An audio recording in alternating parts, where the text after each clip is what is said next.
Before Daniel met her, he'd already tasted the bitterness of love turned to ash. His first marriage ended not with a fight, not with a slow unraveling, but with a single devastating blow. His wife had walked out just like that, swept away by a sudden infatuation with a military officer she'd met during a casual lunch at a restaurant. One moment she was his wife, mother of their child. The next, she was someone else's future. The betrayal hollowed him out. It rewrote the way he looked at love, trust, and the fragility of promises. Daniel convinced himself he'd never offer his heart again. Not fully. Not after that. But fate doesn't always follow the rules we try to set for it. And just when he believed the door to love had closed for good, life cracked it open again. Emily had just graduated, her diploma still fresh in her hands, her dreams still untouched by reality. Yet despite all her preparation, her internships, part-time jobs, and long hours building her resume, every door she knocked on seemed to close. Before she could step through, rejection after rejection chipped away at her confidence, each one whispering the same cruel message: not enough, too young, too inexperienced, too ambitious for her own good. One afternoon, after another fruitless interview, she sat on a weathered park bench, her shoulders slumped, tears sliding quietly down her cheeks. That's when Daniel noticed her. He was walking with his daughter Sophia, their hands gently clasped. When he saw the young woman sitting alone, clearly defeated by the weight of something invisible yet crushing. Most people passed her by without a second glance. Daniel didn't. He slowed, paused, and then approached her with a softness that was almost out of place in the harsh rhythm of the city. He asked if she was all right, gentle, not prying. At first, Emily hesitated, unsure of this stranger's kindness, but something in his eyes, calm, kind, deeply human, made her open up. Words spilled out about her struggle to find work, the dismissive attitudes of employers, the way male interviewers would smirk when she spoke with confidence. Daniel listened, truly listened, without interrupting. Then something unexpected happened.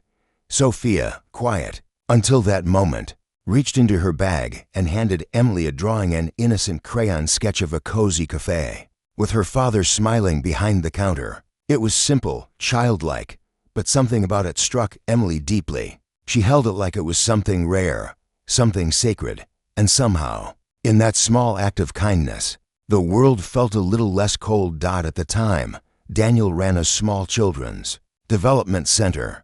He couldn't promise her a dream job. There were no openings that matched her degree, but he could offer a lifeline, a temporary position, something to tide her over. Emily, broke and far from home, accepted without hesitation. She needed something steady, something real. Daniel admired her from the start, her drive, her resilience, the quiet intelligence behind her every word. He began to leave little tokens for her: flowers on her desk, her favorite snack left with a handwritten note, coffee just the way she liked it. She noticed, of course, she had since the beginning, from that first encounter in the park.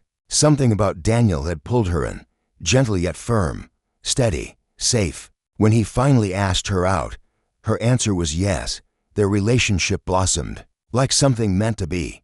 Within 6 months, they were living together.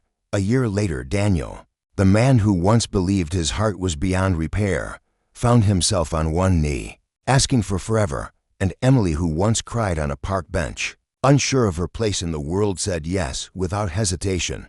Time passed gently. Sophia grew up. She was bright, compassionate, and bound for university in the capital. Her bond with Emily had become something unspoken, but unshakable, built not on blood, but on trust and shared moments. And while Emily had once dreamed of a different career, she found something deeply fulfilling in working alongside Daniel. Together, they made the center thrive. Recently, they'd expanded, opening a new location. Daniel turned his focus to a new venture, and Emily stepped in as interim administrator, running the day-to-day with grace and precision. She often worked late, especially during evening programs for older children.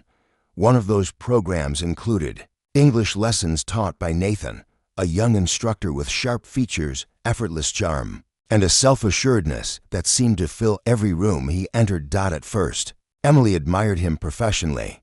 He was good at what he did, confident, articulate, engaging. But something shifted. Slowly, quietly, a different kind of awareness began to creep in. It made her uncomfortable, and yet she couldn't deny it. She tried to ignore it, to dismiss the way her pulse quickened when he smiled too long, or the way her thoughts drifted back to him when they shouldn't have. It felt wrong. She told herself that. She reminded herself of her marriage, of the life she'd built. But the thoughts didn't go away. Nathan, whether by accident or design, didn't help.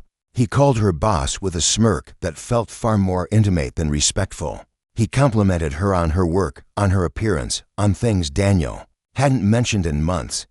He asked questions about her life outside of work, her marriage. And then, one evening after locking up the center, it happened.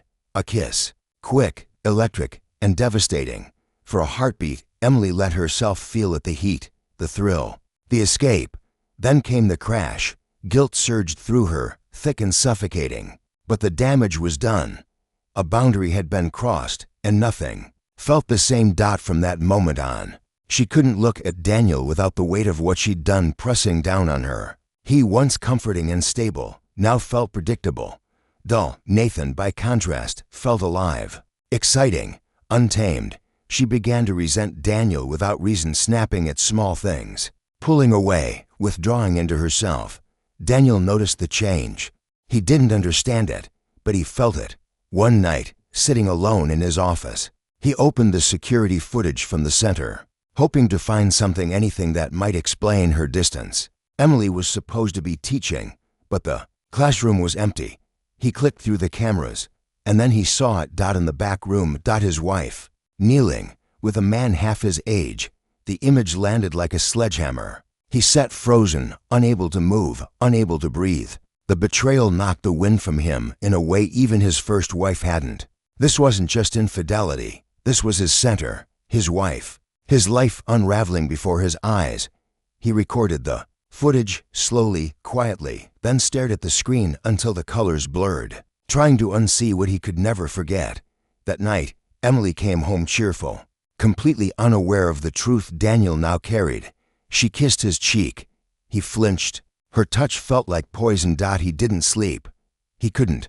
But by morning, he had a plan. A few days later, Daniel announced a dinner to celebrate their newest business milestone. Emily, eager and proud, accepted without hesitation. She dressed beautifully, excitedly recapping her day, sharing updates about Sophia, reminiscing about the early days of their relationship. She had no idea. The private room in the restaurant was elegant, the table set, the ambience warm. Daniel played the part of the loving husband, effortlessly. They toasted to new beginnings, and then, as he finished a speech full of gratitude and quiet pride, the screens in the room lit up.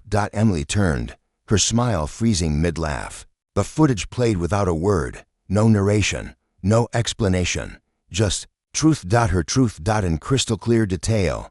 Gasps, whispers, stunned silence. Emily's face drained of color. Her hands trembled.